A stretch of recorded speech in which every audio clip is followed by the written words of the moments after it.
میرے عزیز دوستو، پھر یہی مظلوم ہجرت کے 35ویں برس ذوالحجہ کی 18 تاریخ کو اجمی درندوں کے محاصرے میں 40 دن کا بھوکا پیاسا بیٹھا ہے، 40 دن کا بھوکا پیاسا بیٹھا ہے۔ جو کنواں خرید کر عثمان نے امت کے لیے وقف کیا تھا، منافقین نے اسی کنویں کا پانی عثمان پہ بند کیا۔ حضرت عثمان اپنے مکان کی چھت پہ آئے، فرمایا 3 باتوں کی وجہ سے کسی کی جان لی جا سکتی ہے۔ ایک یہ کہ کوئی مرتد ہو جائے، مرتد کی سزا قتل ہے۔ دوسرا یہ کہ کوئی کسی کو ناحق قتل کرے تو قاتل کی سزا بھی قتل ہے۔ تیسرے یہ کہ کوئی زنا کرے تو زانی کو بھی سنسار کیا جاتا ہے۔ تو اب سنو، میں اللہ کو وحدہ لا شریک لا مانتا ہوں، رحمت للعالمین کو اس کا آخری رسول مانتا ہوں، قرآن کو تا قیامت حجت مانتا ہوں، قیامت پر میں ایمان رکھتا ہوں، فرشتوں پر ایمان رکھتا ہوں، اور ان 40 دنوں میں آزمائش کے جس مرحلے سے گزرا ہوں میرے ایمان میں کمزوری نہیں آئی، مزید مضبوط ہو گیا ہے۔ آگے سن، کسی کو قتل کرنا تو کجا، میں نے آج تک جب سے بالغ ہوا ہوں کسی کو گالی بھی نہیں دی۔ اگر کوئی ہے جسے یہ شکوہ ہو کہ میں نے اس سے زیادتی کی ہے تو تم میں سے سامنے آئے۔ تیسری بات، زنا۔ حضرت عثمان رضی اللہ تعالیٰ عنہ نے فرمایا جب سے بالغ ہوا ہوں زنا تو کجا، جب سے میں نے حد بلوغ میں قدم رکھا ہے میں نے آج تک کسی کی بیٹی کو غلط نگاہ سے بھی نہیں دیکھا۔ تو پھر کس برتے پر میری جان لینا چاہتے ہو؟ منافقین نے کہا اقتدار ہمارے حوالے کر دیجئے، خلافت ہمارے حوالے کر دیجئے، پھر آپ محفوظ ہیں۔ حضرت عثمان نے فرمایا جان میری اپنی ہے وہ دے دوں گا، لیکن خلافت میری نہیں، محمد کی امانت ہے، وہ تمہارے حوالے نہیں ہونے دوں گا۔ تکبیر، جان عثمان ذوالنورین۔ حضرت علی رضی اللہ تعالیٰ عنہ دوستوں کے ساتھ تشریف لائے، آنکھیں برس رہی ہیں اپنے بھائی کی مظلومیت دیکھ کر۔ عرض کرتے ہیں امیر المومنین آپ کی مظلومیت ہم سے دیکھی نہیں جاتی، خدا ہمیں اجازت دیجیے ہم ان مٹھی بھر مفسدین کو ٹھکانے لگا دیں۔ حضرت عثمان رضی اللہ تعالیٰ عنہ فرماتے ہیں علی بھائی بڑا آسان تھا، میں آج سے بہت پہلے کہہ سکتا تھا، میرے پاس اختیار بھی ہے، فوج بھی ہے، لیکن نہ پہلے اجازت دی تھی نہ آج دیتا ہوں، اس لیے کہ یہ میرے محبوب کا مدینہ ہے، میں یہ گوارا نہیں کرتا کہ اپنی جان بچانے کے لیے محبوب کے مدینے کی گلیوں کو انسانی خون سے رنگین کر دوں، جان دے دوں گا لیکن محبوب کے شہر کو انسانی خون سے رنگین نہیں ہونے دوں گا۔ اور پھر فرمایا علی گھبرائیے نہیں، میں بھی منتظر ہوں، آپ بھی انتظار کیجئے۔ ابھی کچھ دیر پہلے نیل بے ہوشی کے عالم میں، غنودگی کے عالم میں مجھے آقا نامدار کی زیارت ہوئی۔ سرکار دو عالم صلی اللہ علیہ وسلم نے فرمایا عثمان 2 راستے ہیں، ایک چن لیجئے، ایک راستہ یہ ہے کہ اگر تو چاہے تو میں تیرے دشمنوں کے لیے بد دعا کروں، زمین پھٹے گی اور غرق ہو جائیں گے۔ اور دوسرا راستہ ہے، ہو سکے تو صبر کرو، روزہ تو تم نے رکھا ہوا ہے، افطاری میرے دسترخوان سے ہوگی عالم برزخ میں۔ حضرت علی رضی اللہ تعالی عنہ نے فرمایا، عثمان پھر آپ نے کیا جواب دیا؟ عثمان نے فرمایا، علی دعوت محمد دینے والا ہو تو عثمان کیوں نہ قبول کرے؟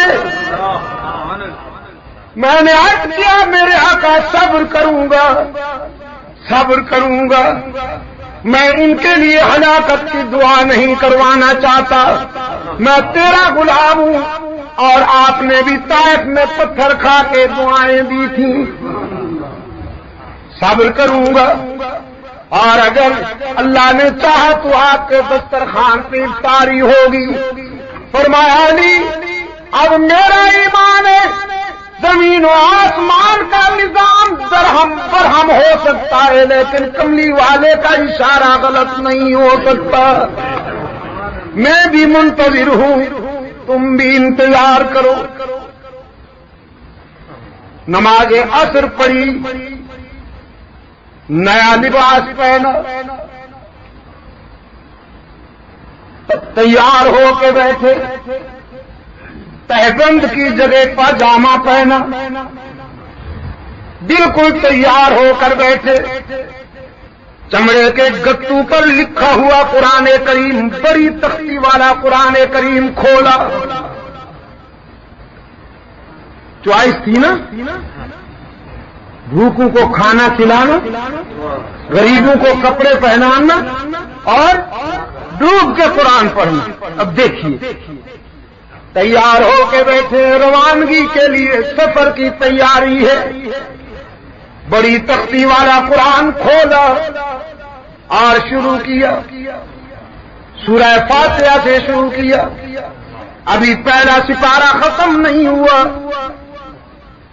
پہلے سپارے کی آخری آیتیں ہیں کہ قاتل مکان کے عقبی حصے سے کود کر اندر آئے، اور قرآن کی تلاوت میں مست عثمان، 40 سال کے بھوکے پیاسے عثمان، رسول اللہ کے دوہرے داماد عثمان، امت کے محسن عثمان، بیر روما خرید کر کے وقف کرنے والے عثمان، مسجد نبوی کی توسیع کرنے والے عثمان، اپنا سب کچھ رسول کے قدموں میں لٹا دینے والے عثمان کی زمین پر لوہے کی سلاخ ماری ہے۔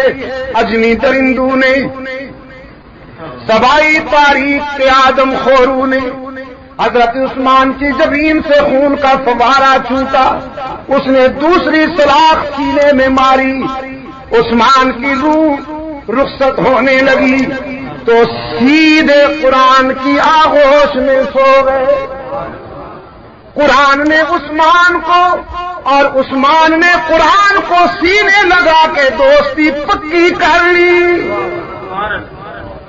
اور میں کہا کرتا ہوں عزیز دوستو، حشر میں شہداء کی شہادت کی گواہی مختلف چیزیں دے گی، لیکن تنہا عثمان وہ خوش نصیب ہے جس کی شہادت کی گواہی اللہ کا قرآن دے گا۔ عثمان نے جان دے دی، لیکن خلافت اسلامیہ کو منافقین کے حوالے نہ ہونے دیا۔ میرے عزیز دوستو، اجمی درندوں نے عثمان کا گھر لوٹا، عثمان کی آبرو پہ ہاتھ اٹھایا،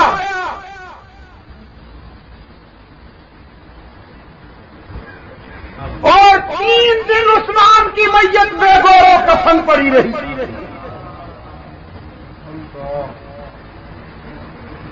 تیسری شب رات کی تنہائی میں حضرت علی رضی اللہ تعالیٰ عنہ کی موجودگی میں رات کی تنہائی میں حضرت عثمان کی میت اٹھائی گئی۔ حضرت ابو ہریرہ زارو قطار رو رہے ہیں، فرماتے ہیں آج آسمان کیوں نہیں پھٹ جاتا؟ رات کی تنہائی میں حضرت عثمان کی میت اٹھائی گئی اور مدینہ کی خاموش گلیوں سے عثمان کا جنازہ جا رہا ہے۔